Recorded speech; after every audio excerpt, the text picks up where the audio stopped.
Hello friends, स्वागत है आप सभी का हमारे यूट्यूब चैनल मेडीहट पर, जहां पर हम दवाइयों से रिलेटेड वीडियोस के बारे में बात करते हैं। आज उस कड़ी में एक वीडियो हम आपके साथ ऐड कर रहे हैं जो कि जनरली नवजात शिशु और छोटे बच्चों के यूज़ के अंदर हम जनरली करते हैं।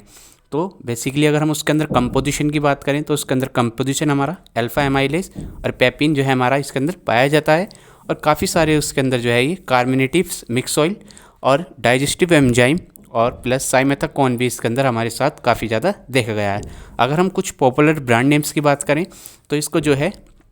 अगर मैं आपको कुछ पॉपुलर ब्रांड नेम्स के बारे में बताऊं तो जैसे कि हमारे न्यूपेप्टिन का ड्रॉप एंड सिरप भी आता है, और जाइमोग्रोट की ड्रॉप एंड सिरप भी मार्केट में देखने को मिलता है, या डाइजीपिन का सिरप या ड्रॉप भी आपको देखने को मार्केट में मिल सकती है। तो उन सब के अंदर बेसिकली जो हमारा कंपोजिशन क्या पाया जाता है, अल्फा एमाइलेज, पेपिन पाया जाता है, या कार्मिनेटिव मिक्स या डाइजेस्टिव एंजाइम हमारे इसके अंदर पाए जाते हैं। किसी किसी के अंदर साइमेथाकोन भी पाया जाता है। तो साइमेथाकोन का बेसिकली काम क्या होता है हमारा, अगर किसी छोटे बच्चे या कोई भी अगर बड़ा भी है तो पेट दर्द की कंडीशन को कम करने में काफ़ी ज़्यादा हेल्पफुल होता है। और अगर हम बात करते हैं इसके यूजेस के बारे में कि इसका जनरली डॉक्टर इस्तेमाल क्यों करता है,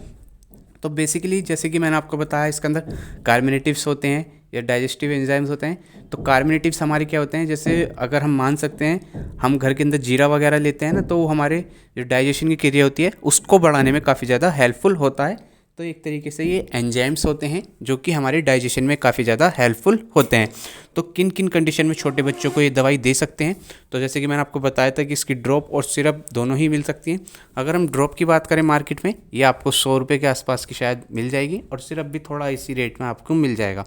अगर हम यूजेस की बात करते हैं कि जनरली डॉक्टर इसका इस्तेमाल क्यों करता है,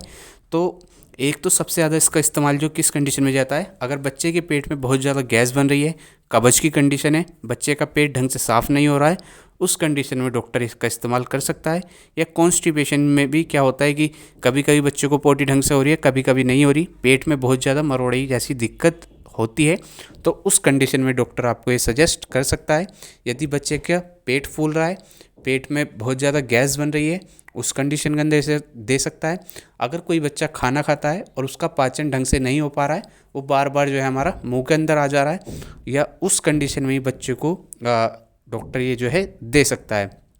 बहुत सारे बच्चे ऐसे होते हैं जो दूध पीते हैं, माँ का दूध पीते हैं या गाय भैंस का जो भी है दूध पीते हैं, तो उस कंडीशन में क्या होता है, बच्चों को काफ़ी टाइम देखा गया है कि बच्चों का दूध नहीं पचता। तो उस कंडीशन में अगर हम ये ड्रॉप जो है ऐड कर देते हैं या सिरप ऐड कर देते हैं, तो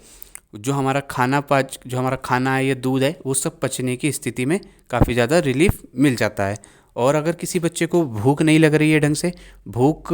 ऐसा हो रहा है कि सुबह के टाइम खाया फिर रात को मतलब मन ही नहीं कर रहा है, या पूरे दिन कभी कभी ऐसा हो जाता है कि खाता ही नहीं है बच्चा कुछ भी, तो ये भूख बढ़ाने में भी काफ़ी ज़्यादा हेल्पफुल हो सकता है। और अगर मैं बात करता हूँ कि एक पॉइंट में कि जनरली डॉक्टर इसका इस्तेमाल क्यों ही करता है, तो भूख, गैस, कॉन्स्टिपेशन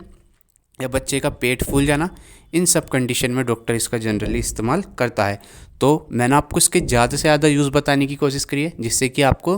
बिल्कुल इसके बारे में पता चल जाए कि आपको डॉक्टर ने क्यों सजेस्ट किया। अगर कोई एक आधा यूज़ रह भी जाता है तो आप मेरे को नीचे कमेंट में मेंशन कर सकते हैं कि हम इसका इस्तेमाल उस कंडीशन में कर सकते हैं या नहीं कर सकते। तो चलिए अब इसके अगर हम बात करते हैं साइड इफ़ेक्ट्स के बारे में। साइड इफ़ेक्ट्स से पहले अगर हम डोजेस की बात करते हैं, इसकी डोज कितनी कितनी लेनी चाहिए। जो हमारे ड्रॉप होती है वो 0 मंथ से लेके बच्चे की यानी न्यूबॉर्न बेबी से लेके 2 ईयर्स तक के बच्चों को हम दे सकते हैं। और जो हमारा सिरप्स होते हैं वो जो है 2 ईयर से ऊपर के बच्चों को, या 1.5 या 2 साल तक के बच्चे से जो ऊपर होते हैं, उन सब में जो है हमारा सिरप भी चल सकता है। और अगर हम डोजेस की बात करें तो ये जो है according to age and according to weight अलग अलग वेरी करता है। अगर आपको प्रॉपर डोज जाननी है तो आप अपने बच्चे की एज एंड वेट नीचे मेंशन कर सकते हैं, मैं आपका वहाँ रिप्लाई कर दूंगा, या आपको जो स्क्रीन पर ये नंबर दिखाई दे रहा है आप मेरे को यहाँ भी कॉन्टैक्ट कर सकते हैं, मैं आपका यहाँ पर भी रिप्लाई कर दूंगा। और अगर हम बात करते हैं साइड इफ़ेक्ट्स के बारे में कि इसके क्या क्या साइड इफ़ेक्ट्स हो सकते हैं, साइड इफ़ेक्ट में कोई इतने ज़्यादा साइड इफ़ेक्ट नहीं है, जैसे कि कुछ ही देखे गए हैं कि बच्चे को लूज मोशन की कंडीशन हो सकती है, या पेट में दर्द और भी ज़्यादा बढ़ सकता है, या बच्चे की जो है नींद आने की समस्या भी हो सकती है। अगर वीडियो आपको थोड़ी भी इन्फॉर्मेटिव लगी हो तो प्लीज़ वीडियो को लाइक कर लें एंड चैनल को सब्सक्राइब जरूर कर लें, और नीचे कमेंट में आप कुछ ना कुछ मेंशन जरूर कर सकते हैं, जिससे कि हम आपके लिए ऐसी ही वीडियोस लाते रहें। I hope you like this video. Thank you for watching this video.